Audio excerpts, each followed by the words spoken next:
Hola amigos, sean todos bienvenidos a la parte número 12 del audiolibro Entrevista con el vampiro. Continuamos.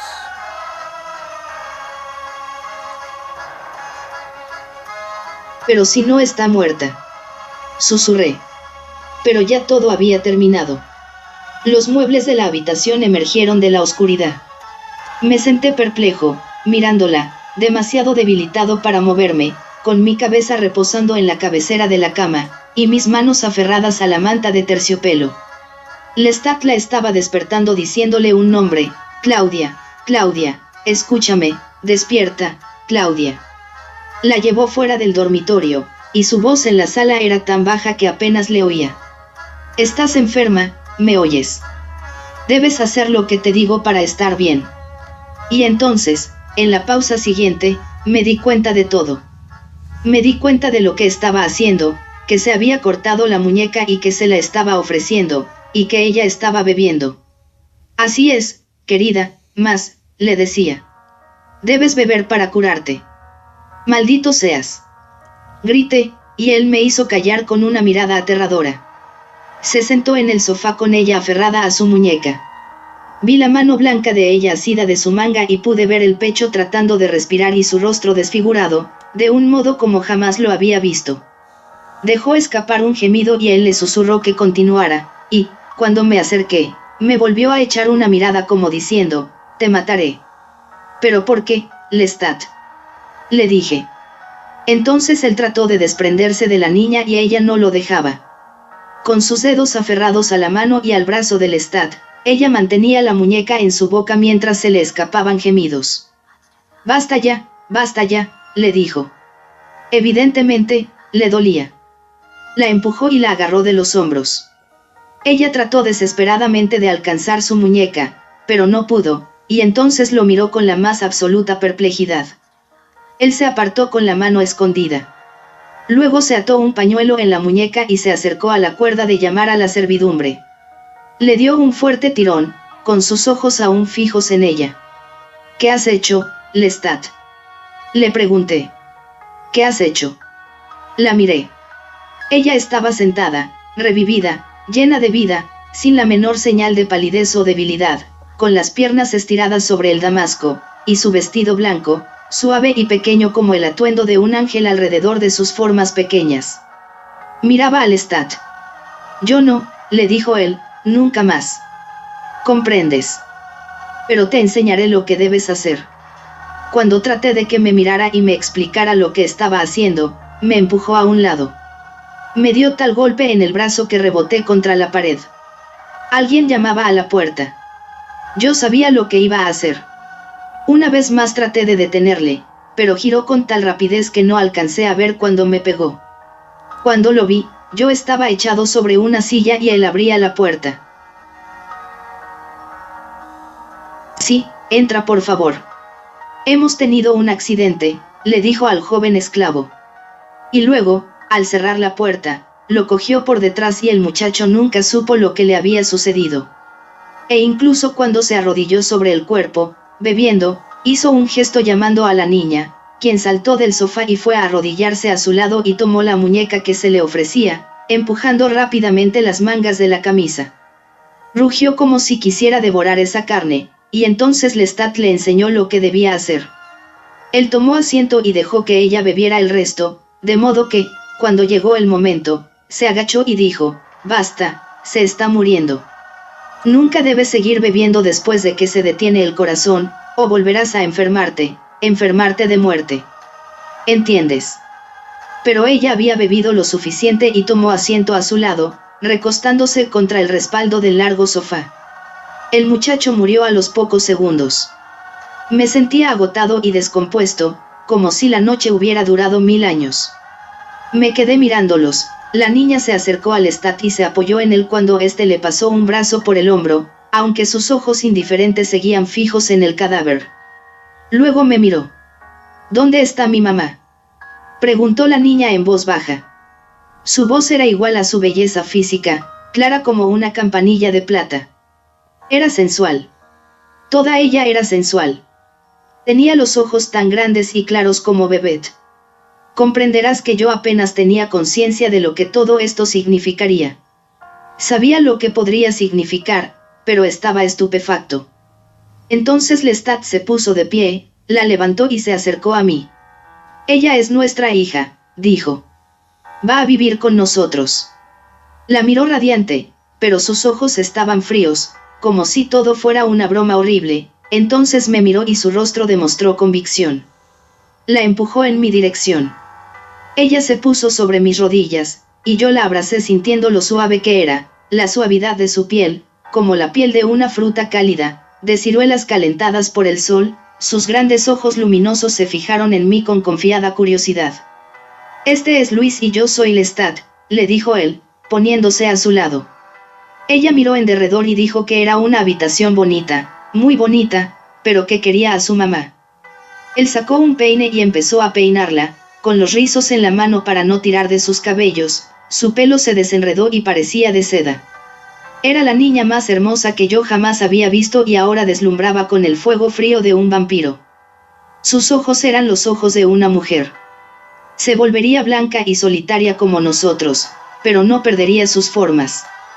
Comprendí ahora lo que Lestat había dicho de la muerte, lo que significaba. Le toqué el cuello, donde dos heridas rojas sangraban un poco. Tu mamá te ha dejado con nosotros. Ella quiere que seas feliz, le decía él con una confianza inconmensurable. Ella sabe que te podemos hacer muy feliz.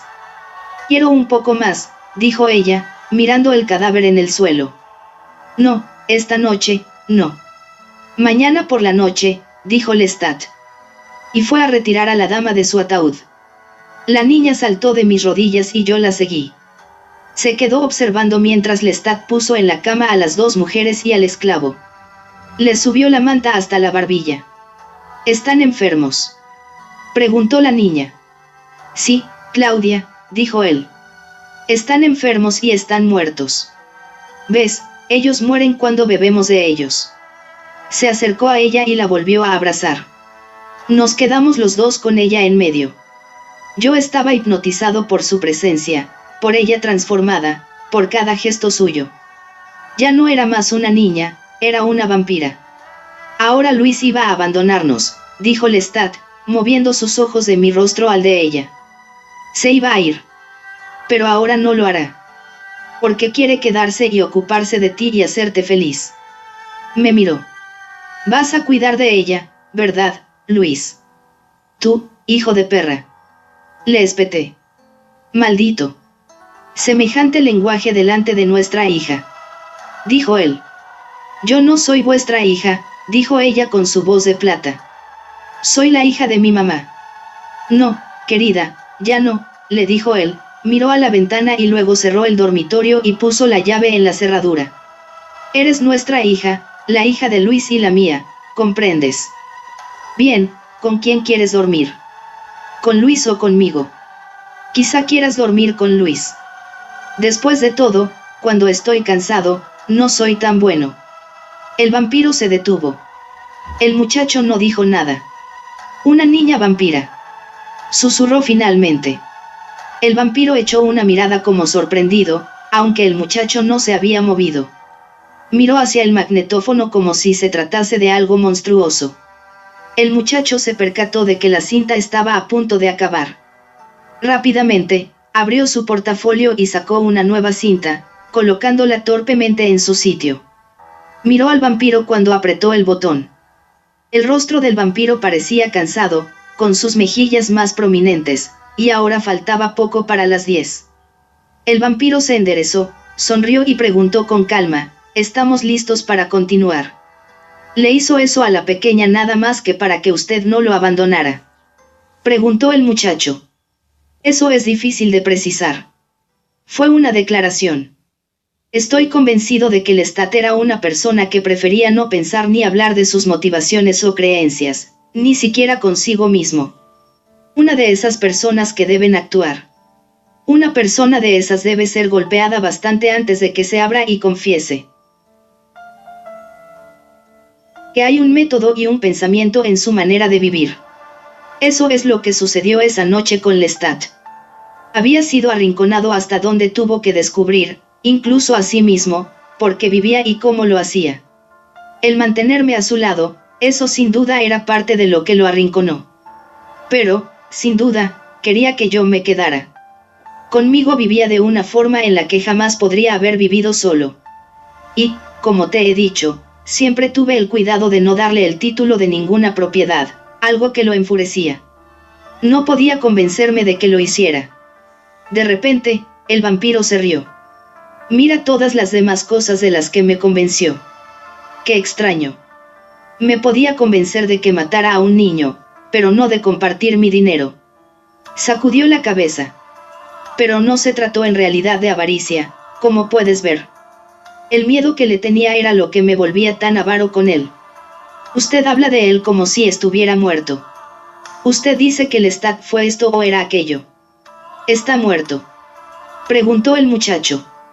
No lo sé, dijo el vampiro. Pienso que tal vez lo esté. Pero ya llegaré a eso. Estábamos hablando de Claudia, ¿verdad? Hay algo más que quisiera contarte sobre los motivos que esa noche tuvo Lestat. Él no confiaba en nadie. Era como un gato, según su propia confesión, un depredador solitario. No obstante, esa noche se había tenido que comunicar conmigo, hasta cierto punto se había descubierto al decirme la verdad. Había abandonado su tono de burla, de condescendencia. Por un momento había olvidado su furia perpetua. Y esto para Lestat era exponerse. Cuando estábamos solos en las calles oscuras, sentí con él una comunión como no la había sentido desde mi muerte. Más bien pienso que metió a Claudia en el vampirismo por venganza. Venganza no solo contra usted sino contra el mundo entero, comentó el muchacho. Sí. Como he dicho, los motivos de Lestat para cualquier cosa siempre giraban en torno a la venganza. Empezó con su padre. En la escuela. No lo sé. Lo dudo, dijo el vampiro. Pero quiero continuar hablando. Oh, por favor, continúe. Tiene que continuar. Quiero decir, que son apenas las 10, el entrevistador mostró su reloj. El vampiro lo miró y luego sonrió al muchacho. El rostro del joven sufrió un cambio. Palideció como si hubiera sido víctima de un ataque. ¿Aún me tienes miedo?, preguntó el vampiro. El muchacho no dijo nada, pero se alejó un poco del borde de la mesa. Estiró el cuerpo, sus pies rozaron las tablas y luego se contrajeron. Yo pensaría que serías un tonto si no lo tuvieras, dijo el vampiro. Pero no lo tengas. Continuamos. Por favor, dijo el muchacho. Hizo un gesto en dirección a la grabadora. Pues, dijo el vampiro, nuestra vida sufrió un gran cambio con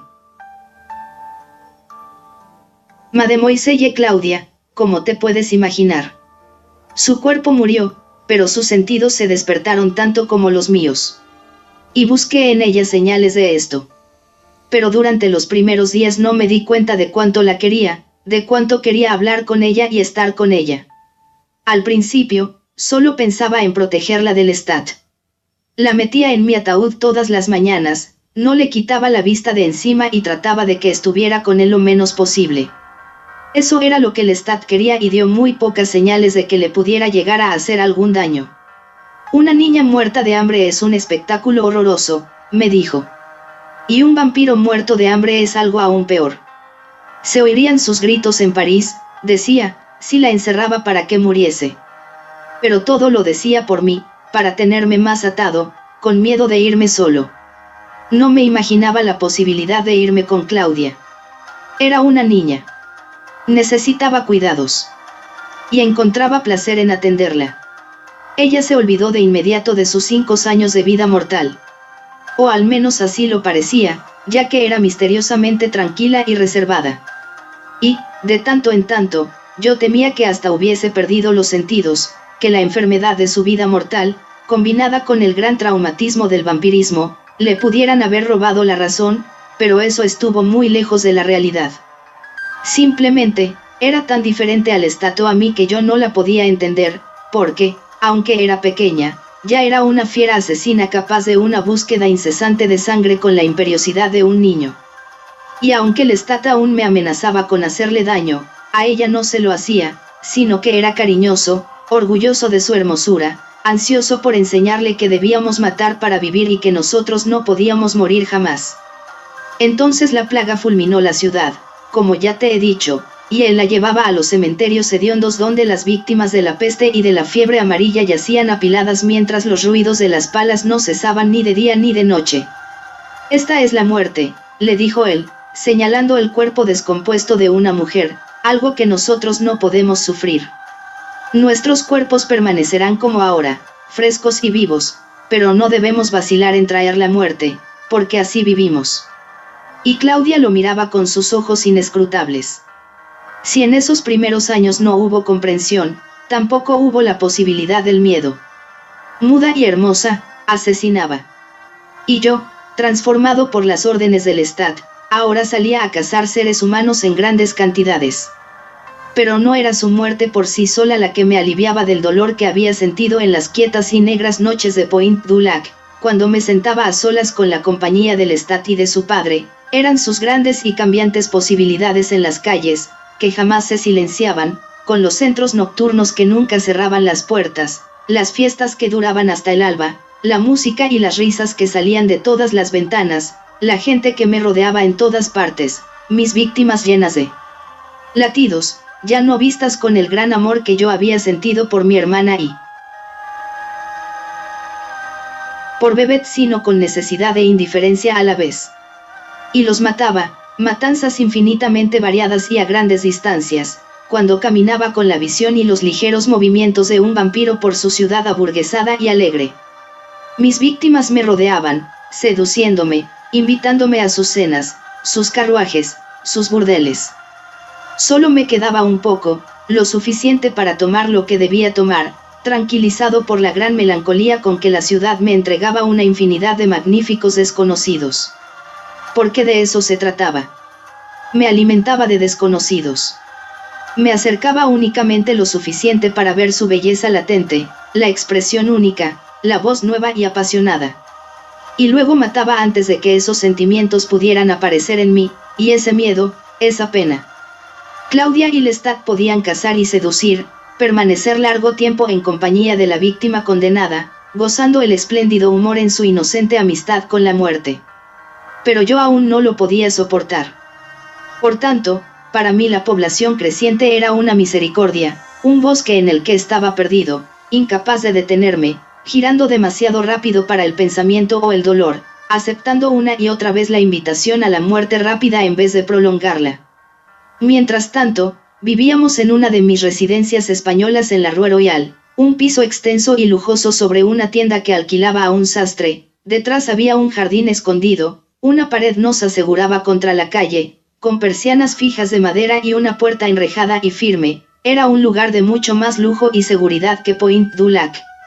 Nuestros sirvientes eran gente de color, libertos que nos dejaban a solas antes del amanecer y se iban a sus propios hogares. Y Lestat compraba las últimas importaciones de Francia y España, lámparas de cristal y alfombras orientales, biombos de seda con pájaros del paraíso pintados, canarios que trinaban en grandes jaulas doradas con cúpulas y delicados dioses griegos de mármol, y vasos chinos hermosamente dibujados. Yo no necesitaba el lujo más de lo que antes lo había necesitado, pero quedé fascinado con esta nueva inundación de arte y artesanía. Podía contemplar los intrincados diseños de las alfombras durante horas, o mirar cómo el brillo de una lámpara cambiaba los sombríos colores de un cuadro holandés. Claudia encontraba maravilloso todo eso, lo hacía con la tranquila reverencia de una niña nada malcriada, y quedó encantada cuando Lestat contrató a un pintor para que hiciera en las paredes de su dormitorio un bosque mágico de unicornios y pájaros dorados y árboles llenos de frutos por encima de ríos deslumbrantes. Un desfile incontable de sastres, zapateros y modistas venían a nuestro piso a vestir a Claudia con lo mejor en la moda infantil. En consecuencia, ella siempre estaba como una visión, no solo de belleza infantil, con sus cejas pobladas y su glorioso pelo rubio, sino del buen gusto de bonnets finamente acabados y pequeños guantes de lazo, fantásticos abrigos y capas de terciopelo y vestidos blancos de grandes mangas. Lestat jugaba con ella como si fuera una magnífica muñeca, y yo jugaba con ella de la misma forma, y fueron sus ruegos los que me obligaron a abandonar mis colores negros y adoptar chaquetas de dandy y corbatines de seda y suaves abrigos grises y guantes y capas negras.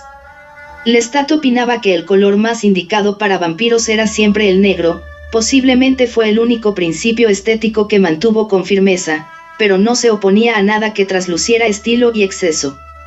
Le encantaba el aspecto que los tres teníamos en nuestro palco en la nueva Frenen Opera House o en el Théâtre de Orleans, a los que concurríamos con la mayor asiduidad posible. Lestat sentía tal pasión por Shakespeare que me sorprendía, aunque a menudo dormitaba en las óperas y se despertaba justo a tiempo para invitar a alguna dama encantadora a una cena tardía, durante la cual usaría toda su habilidad para conseguir que ella se enamorara locamente de él, y luego la despachaba violentamente al cielo o al infierno y regresaba a casa con su anillo de diamantes para Claudia. Les agradezco por ver esta parte del audiolibro Entrevista con el vampiro. Hasta el próximo video. Adiós.